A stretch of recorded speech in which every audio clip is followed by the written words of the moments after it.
walaupun kita belajar makrifah, kita kekalkan adab, akhlak dan juga akidah.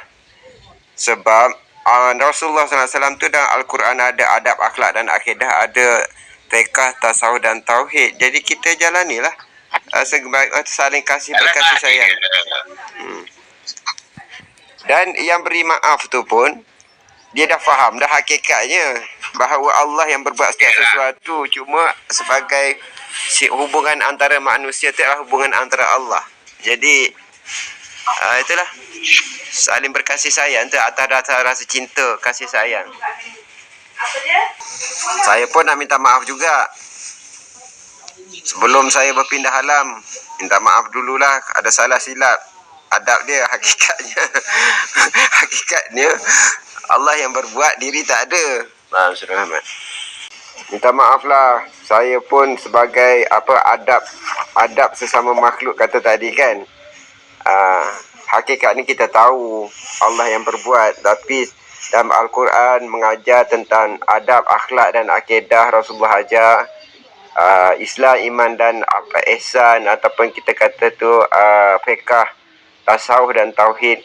Jadi hakikat kebenarannya, wallahu lakakum wa ma ta'malun. Allah yang kami ciptakan kamu dan apa-apa yang kamu perbuat. Kehendak Allah kita tak ada, tapi hubungan sesama manusia ni ikut contoh hidup Nabi Muhammad, berkasih sayang. Walaupun hakikat doa ke hakikat maaf tu kita tahu siapa yang berbuat. Yang nak bagi maaf pun tahu juga siapa yang berbuat kalau dah faham. Tapi itulah cinta dan kasih sayang tu mengatasi keikhlasan. Kan? Orang yang berilmu kalah dengan orang beribadah. Orang yang beribadah kalah dengan orang ikhlas, mohon maaf dengan ikhlas. Orang yang ikhlas kalah dengan cinta. Sebab bila dah cinta, kasih sayang ni, buat macam mana pun dia tak marah. Dia sayang. Alhamdulillah, kalau dah dapat hidayah kan, kita memandang di sebalik siapa yang berbuat. Yang menyampaikan tu Allah menggunakan mazhar bekasnya. Jadi kita tak terpandang kepada dirinya, kita pandang di sebalik dirinya. Jadi di situ ilmu adalah bukan milik sesiapa. Ilmu alimun tu, ilmu adalah datang daripada Allah, daripada data yang tak berawal dan tak berakhir. Sifat ilmu tu adalah sifat yang qadim, berkekalan. Jadi hanya bertukar-tukar bekas, dia sampaikan melalui para nabi dan para rasul dia. Dia ada 124,000 nabi. Daripada 124,000 nabi itu ada 313 rasul. Daripada 313 rasul tu ada 25 nabi dan rasul. Daripada 25 orang tu 5 yang terpilih, ulul. Daripada 5 tu satu ulul azmi. Daripada 5 tu satu yang ketua, satu dah Muhammad Rasulullah, yang mana kita kata maksum, yang terpilih, yang unggul lah, umur ruh. Jadi tak apa, kita seronok. Mudah-mudahan adik-beradik kita ni dapat memahami ilmu makrifah ni lah. Iyalah. Itulah yang sukarnya ni nak berjalan, nak duduk istiqamah tu yang sukarnya. Alif itu. Apabila duduk pada diri yang tidak ada, maknanya jangan duduk lagi pada syariat lah, duduk pada hakikat lah. Sedangkan syariat tu tak boleh tinggal. Syariat tu sebab kata orang bayang, dia buat macam biasa. Bayang tu bergerak macam biasa, tetapi bergerak dalam hakikat, bergerak dalam makrifat. Sebab bila dah memahami tu bukan lagi berpakaian syariat, kena berpakaian hakikat. Tapi maksudnya tetap syariat berbuat macam biasa, pakaian biasa. Cuma kesedaran dan keimanan tu dah meningkat satu tahap lagi lah. Itu baru mantap tuan kalau gitu kan. Inilah nasihat pagi ni, kita boleh simpan, jazamkan dalam hati, tetap kuatkan dalam hati, teguhkan dalam hati, patrikan dalam hati. duduk pada hakikat tetapi masih lagi berpakaian syariat. Luar macam biasa.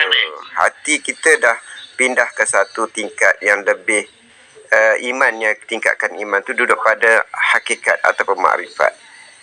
Jadi tak boleh lah kalau zahir kita dalam keadaan makrifat, nanti dia orang jadi gila pula, dia sesat pula. Maknanya zahirnya masih berpakaian syariat, tapi itu bayang je. Bayang. Tapi yang empunya bayang ataupun yang hakikat di dalamnya tu, kesedaran tu dah berbuat dalam keimanan, berbuat dengan ruh ibadah, bukan berbuat dengan zahiriah saja, buat dengan fizikal tubuh je. Ya, kalau guru tu apabila dia berada di kalangan murid-murid yang bermakrifah, dia kena zahirkan dia punya luaran dan dalaman dia tu adalah makrifah ataupun hakikat dan makrifah. Tapi bila dia duduk di kalangan orang-orang syariat, dia biasalah dia dalam keadaan nampaknya macam bersyariat. Tapi kalau dia dalam pengajian bersama murid-murid makrifah, dia lahirkan syariat, itu dah tak kena. Contohnya, dia tahu hakikat marah tu pada orang syariat, kita marah untuk mendidik dia, sedangkan hati tu tak marah. Tapi kalau duduk di kalangan kumpulan hakikat, kumpulan murid-murid yang bermakrifah, dia tunjuk dia marah, maknanya tak kena, dia bersyariat dalam makrifah. Maknanya jadi nampak seolahnya kebenarannya macam dia masih lagi duduk di syariat, sedangkan dia nak mendidik murid-murid yang bermakrifah. Lainlah pula kalau dia nak mendidik orang syariat, dia berlakon syariat dekat luar, dia perlahan bawa kepada makrifat di dalam. Ini di kalangan kelilingnya orang makrifat, orang hakikat. Tapi dia nak mendidik, dia tunjuk diri ni tu syariat. Duk marah orang tu, marah orang ni, tunjuk. Jadi benda tu macam tak kena kan? Tak kena lah. Berlakon jadi baby, nak mendidik daddy. Tak boleh lah. Dia kena sedangkan dia punya, kalau ilmu dia peringkat atuk, boleh dia mendidik. Dia tunjukkan diri dia tu atuk, nak mendidik anak-anak, atau itu peringkat ayah nak mendidik anak-anak. Tapi kalau dia ada ilmu tentang ayah, dia duduk berlakon jadi baby, nak mendidik abang-abang, tak payah, terbalik lah, songsang lah. Yalah. Apa kalau ni pun kita perlahan-lahan kita ambil iktibar, itu kata apakah kamu tidak melihat pada dirimu sendiri, kata ayat, kata apa, fi anfusikum afala tubsirun, tidakkah kamu melihat ke dalam dirimu sendiri atau pada dirimu sendiri.